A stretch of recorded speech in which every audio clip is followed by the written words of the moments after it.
Hi hello ನಮಸ್ಕಾರ. ನಾನು ನಿಮ್ಮ ಮಿತ್ರ ಮಹೇಶ್. ನೀವು ನೋಡ್ತಿದ್ದೀರಾ ಸವಿನೆನಪು ಮಹೇಶ್ ಯೂಟ್ಯೂಬ್ ಚಾನಲ್ನ. ಫ್ರೆಂಡ್ಸ್, ಇವತ್ತು Bigg Boss season 12 episode number 26 ಈ ಒಂದು ಎಪಿಸೋಡ್ ಬಗ್ಗೆ ಒಂದಿಷ್ಟು ಅನಲೈಸ್ ಮಾಡ್ಕೊತ ಹೋಗೋಣ.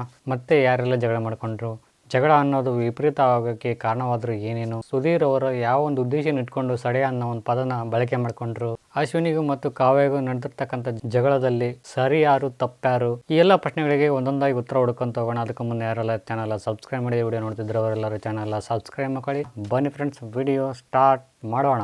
ಎಪಿಸೋಡ್ ಸ್ಟಾರ್ಟ್ ಆಗ್ತಾ ಇದ್ದಂಗೆ ಬಿಗ್ ಬಾಸ್ನವರು ರಿಷಿಕಾ ಮತ್ತು ಸೂರಜ್ ಮತ್ತು ರಘು ಅವ್ರನ್ನ ಕಾನ್ಫರೆನ್ಸ್ ರೂಮಿಗೆ ಕರೀತಾರೆ.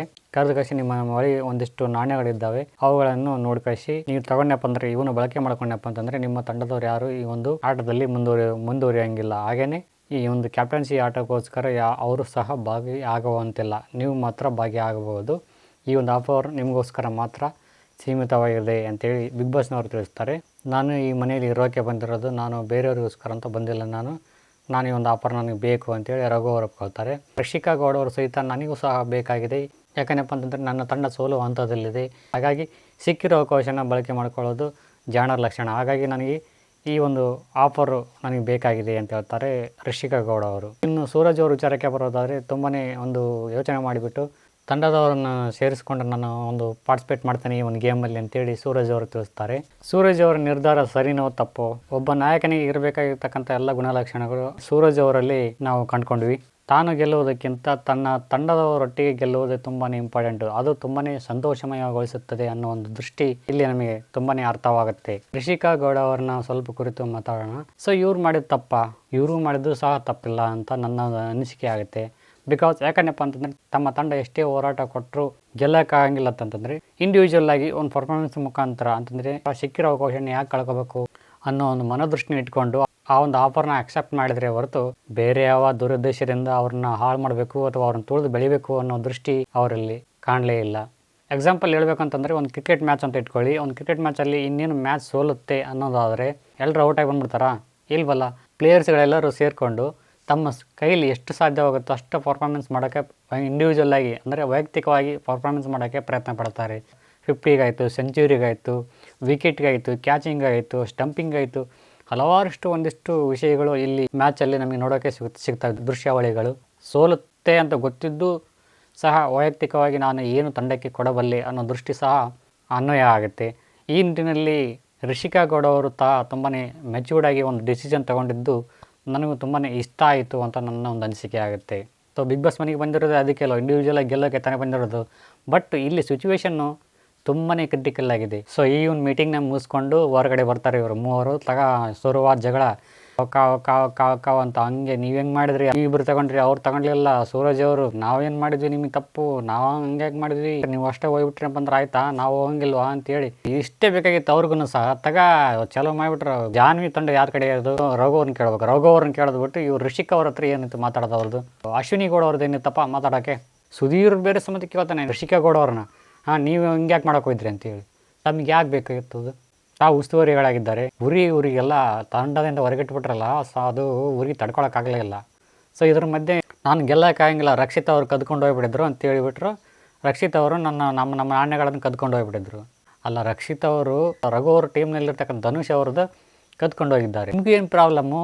ಈ ರಿಷಿಕಾ ಗೌಡ ಅವ್ರಿಗೆ ಏನು ಪ್ರಾಬ್ಲಮ್ಮು? ಅವ್ರ ಹತ್ರ ಏನಪ್ಪ ಅಂತಂದರೆ ನಿಮ್ಗೆ ಏನಾರು ಕದ್ದಿದ್ದಾರೆ ಅವರು, ರಿಷಿಕಾ ಅವರು, ರಕ್ಷಿತ್ ಅವರು?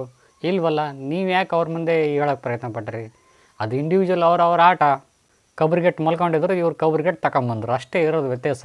ಇದಕ್ಕೆ ಟ್ರಿಗರ್ ಆಗಿ ರಕ್ಷಿತ ಏನು ಸೆಲ್ಫಿಶು, ಹಂಗೆ ಹಿಂಗೆ ಲಾಳೆ ಲೊಟ್ಟು ಅವನು ಚಿಕ್ಕಪಟ್ಟೆ ಜಗಳ. ಆದರೂ ಮೆಚ್ಚಬೇಕ್ರಿ ರಿಷಿಕಾ ಗೌಡ ಅವ್ರನ್ನ. ಅಷ್ಟು ಜನ ಹುಡುಗಿಯರಲ್ಲಿ ಒಬ್ಬಳು ಎದುರು ನಿಂತು ಮಾತಾಡ್ತಾ ಇದ್ದಾಳೆ ಅಂತಂದರೆ ಅದು ರಿಷಿಕಾ ಗೌಡ ಅವ್ರು ಮಾತ್ರ. ಡಿಪೆಂಡ್ ಮಾಡ್ಕೊಳ್ರಿ, ಎಂಥದ್ದು ಪರಿಸ್ಥಿತಿ ಬರಲಿ ಇವ್ರನ್ನ ಅಲ್ಲಾಡಿಸ್ಬಿಡ್ತೀನಿ. ಬಿಗ್ ಬಾಸ್ ಒಂದು ಗೇಮ್ ಕೊಡಿ ನನಗೆ, ನಾನು ಅಲ್ಲಾಡಿಸ್ಬಿಡ್ತೀನಿ ಇವ್ರನ್ನ. ನಾನು ಏನಾದ್ರು ತೋರಿಸ್ತೀನಿ, ನಾನು ಗೆಲ್ಲೋ ಹಂಗೆ, ನನ್ನ ಕ್ಯಾಪ್ಟನ್ ಆಗೋ ಹಂಗೆ ಒಂದು ಅವಕಾಶ ಮಾಡಿಕೊಡಿ ಅಂತೇಳಿ ಒಂದು ಚಾಲೆಂಜ್ ಬೇರೆ ಮಾಡ್ತಾಳೆ ರಿಷಿಕಾ ಗೌಡ ಅವರು. ಬಹುಶಃ ಇವ್ರಿಗೆ ಚಾಲೆಂಜ್ ಸಿಕ್ಕರೆ ಹೆಂಗೆ ಆಟ ಆಡ್ಬೋದು ಇವರು, ಊಹೆ ಮಾಡ್ಕೊಳ್ಳಿ. ಹೆಂಗೆ ಅಲ್ಲಾಡಿಸ್ಬಿಡ್ತಾರೆ ಇವ್ರನ್ನೆಲ್ಲರನ್ನ ಹಾಕಿ. ರಘು ಅವ್ರನ್ನ ತಗಲಾಕೊಂಬಿಡ್ತಾರೆ. ಧನುಷ್ ಗೌಡ, ಜಾನ್ವಿ, ಆಮೇಲೆ ಸ್ಪಂದನ, ಇವರೆಲ್ಲರೂ ತಗೊಂಡು ಅವ್ರ ಟೀಮ್ನವರು ಅವ್ರೊಟ್ಟಿಗೆ ಅವ್ರಲ್ಲಿ ಮಾತಾಡ್ತಾ ಇರ್ತಾರೆ. ನೀವು ಯಾಕೆ ಮಾಡಲಿಲ್ಲ, ಅವ್ರು ಮಾಡಿದ್ರು ನೀವು ಮಾಡಬಾರ್ದು, ತಂಡದೊಟ್ಟಿಗೆ ಹೋಗ್ಬೇಕಾಗಿತ್ತು ನೀವು ಅಂತ. ನಾನು ಬಂದಿರೋದೇ ಹಿಂಗೆ, ನಾನು ಆಡೋದೇ ಹಿಂಗೆ, ನೀವು ಏನು ಬೇಕಾದ್ರೂ ಮಾಡ್ಕೊಳ್ಳಿ, ನಾನು ಕ್ಯಾಪ್ಟನ್ಸಿ ಬೇಕಾಗಿತ್ತು, ನಾನು ತಗೊಂಡೆ. ಏನು ಬೇಕಾದ್ರೂ ಮಾಡ್ಕರಿ, ಹೊಡ್ಕರಂಗಿದ್ರೆ ಹೊಡ್ಕರಿ, ಹೊಯ್ಕರಂಗಿದ್ರೆ ಹೊಯ್ಕರಿ. ತನ್ನ ಪಾಡಿ ತಾನು ಸುಮ್ಮನೆ ಇದ್ಬಿಟ್ಟ ರಘು ಅವರು. ಸೊ ಇದೆಲ್ಲ ಪ್ರೊಟೆಕ್ಷನ್ ಕಳ್ಕೊಂಡು ಸಿಕ್ಕಾಪಟ್ಟೆ ಬೇಜಾರು ಮಾಡ್ಕೊಂಡು ಅವನು ಬೇಡಪ್ಪ ಅಂತೇಳಿ ಹೊರಗಡೆ ಬರ್ತಾಳೆ ರಿಷಿಕಾಗ ಬಂದು ರಘು ಅವ್ರ ಹತ್ರ ಮಾತಾಡ್ತಿರ್ತಾಳೆ. ಸೂರಜು ಈ ಒಂದು ಕೆಲಸ ಮಾಡಿ ತುಂಬಾ ತಪ್ಪು ಮಾಡ್ಕೊಂಬಿಟ್ಟ. ಫೂಲ್ ಅವನು ಸಿಕ್ಕಿರೋ ಒಂದು ಅವಕಾಶವನ್ನು ಈ ರೀತಿಯಾಗಿ ಹಾಳು ಮಾಡ್ಕೊಳ್ಳೋದು ತುಂಬಾ ನನಗೆ ಯಾಕೋ ಇಷ್ಟ ಆಗಲಿಲ್ಲ ಅಂತೇಳಿ ತಿಳಿಸ್ತಿರ್ತಾರೆ ರಘು ಅವ್ರ ಹತ್ರ ರಿಷಿಕಾ ಗೌಡ ಅವರು. ಸೊ ಇದಾದ ನಂತರ ಹಿಂಗ ಕಾರ್ಯಕ್ರಮ ಚಲುವಾಗುತ್ತೆ ಜಾಹ್ನವಿ ಅವ್ರ ಕಡೆಯಿಂದ. ಹಿಂಗ ಅಂತೇಳಿ ಮೊನ್ನೆ ತಾನೇ ಉಗಿದು ಉಪ್ಪಿನಕಾಯಿ ಹಾಕಿದ್ದಾಳೆ ಆ ಹುಡುಗಿ ರಿಷಿಕಾ. ನಿನ್ನ ಆಟ ನೀನು ಆಡೋ, ಬಾಲ ಆಗಬೇಡ, ಒಬ್ರಿಗೆ ಬಾಲ ಆಗಬೇಡ, ಹಂಗೆ ಅಂತೇಳಿ ಮೊನ್ನೆ ತಾನೇ ಬುದ್ಧಿ ಹೇಳಿತಿ. ಅದನ್ನ ತಿದ್ದಿಕೊಂಡು ನಡೆಯೋದು ಬಿಟ್ಟು ಹಿಂಗ ಹಾಂ ಅದೇನು ಛತ್ರಿ ಅಂತಪ್ಪ, ಛತ್ರಿ ಟಿ ವಿ ನೋಡ್ಕೊಂಬಂದು ನಮಗೆ ಮೋಟಿವೇಶನ್ ಸ್ಪೀಚ್ ಕೊಡ್ತಾರೆ, ಮುಜುಗರ ಆಗೋ ರೀತಿ ನಮ್ಮ ಜೊತೆ ನಡ್ಕೊಳ್ತಾರೆ. ಆ ನನ್ನ ಮಗ ಈ ನನ್ನ ಮಗ ಅಂತೇಳಿ ಪದ ಬಳಕೆ ಮಾಡ್ತಾರೆ. ಇಲ್ಲಿ ನಾವು ಛತ್ರಿ ಹಿಡಿಯೋಕೆ ಬಂದಿಲ್ಲ, ನಾವು ಫ್ರೆಂಡ್ಶಿಪ್ ಥರ ಇರೋ ತಪ್ಪ. ರಿಷಿಕಾ ಅವ್ರು ಎಲ್ಲೆಲ್ಲಿ ಹೋಗ್ತಾರೆ ಅಲ್ಲಲ್ಲಿ ಇವರು ಛತ್ರಿ ಹಿಡಿಯೋಕೆ ಬಂದಿಲ್ಲ ಅಂತೇಳಿ ಸ್ವಲ್ಪ ಟಾಂಗ್ ಕೊಡ್ತಾರೆ.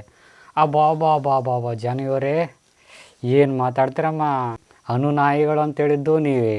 ಒಂದು ನೆನಪು ಮಾಡ್ಕೊಂತ ಹೋದ್ನಪ್ಪ ಅಂದ್ರೆ ಯಾವ ನೆನಪೇ ಬರೋಂಗಿಲ್ಲ ನೀವು ಬ್ಯಾಡ್ ವರ್ಡ್ಸ್ಗಳೆಲ್ಲವು.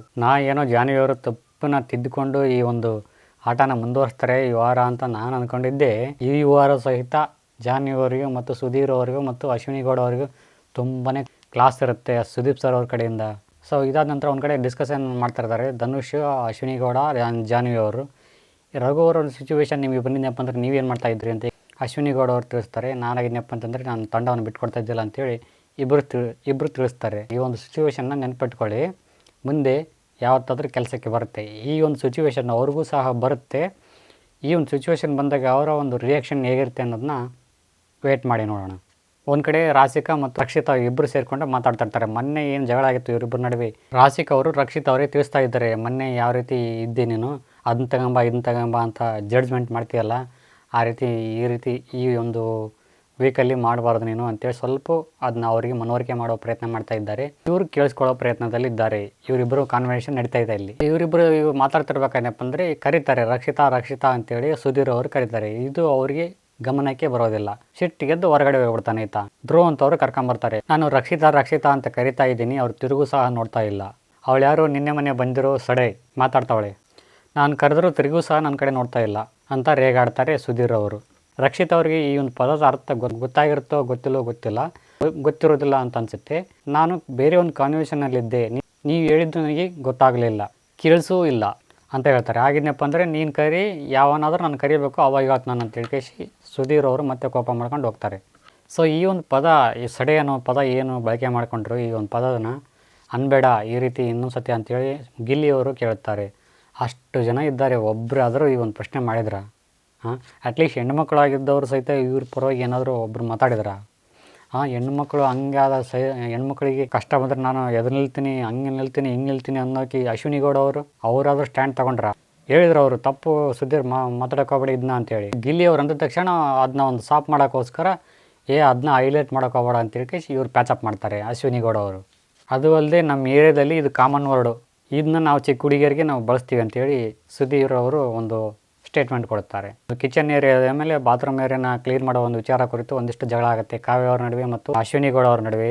ಕಾವ್ಯ ಅವರು ಈ ಅಶ್ವಿನಿ ಗೌಡ ಅವ್ರಿಗೆ ಅನ್ಬಾರ್ದಂತೆ, ಇನ್ನೇನು ಅನ್ಬೇಕು, ಬಿ ಅನ್ಬೇಕಾ, ಗಿ ಅನ್ಬಾರ್ದು ನನಗೆ, ಹಂಗೆ ಹಿಂಗೆ ಅಂತೇಳಿ ಇವ್ರ ನಡುವೆ ಒಂದಿಷ್ಟು ವಾದ ವಿವಾದಗಳು ನಡೀತಾ ಹೋಗ್ತವೆ.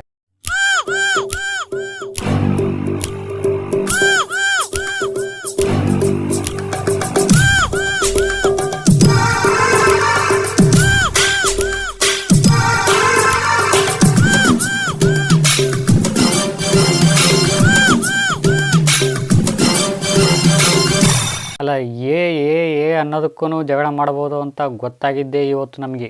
ಅವ್ರಂದ್ರೆ ನಡೀತೈತೆ ಅಂತ, ಇವ್ರಂದ್ರೆ ನಡೆಯಂಗಿಲ್ಲ ಅಂತೆ. ಒಟ್ಟಿನಲ್ಲಿ ಇವ್ರ ಮನಸ್ಥಿತಿ ಹೆಂಗಿದೆ ಅಂತಂದರೆ, ನಾನೇ ಅಹಂಕಾರ ಏನಿದೆ ಇದು ಇವರಲ್ಲಿ ತುಂಬಾ ಬೇರು ಬಿಟ್ಟುಬಿಟ್ಟಿದೆ. ಸೊ ಗೈಸ್, ಇದಾಗಿತ್ತು ವಿಡಿಯೋ ಇಷ್ಟ ಆಗಿದ್ರೆ ಲೈಕ್ ಮಾಡಿ, ಕಮೆಂಟ್ ಮಾಡಿ, ಶೇರ್ ಮಾಡಿ ಅಂತ ಹೇಳ್ತಾ thank you for watching. Thank you, bye.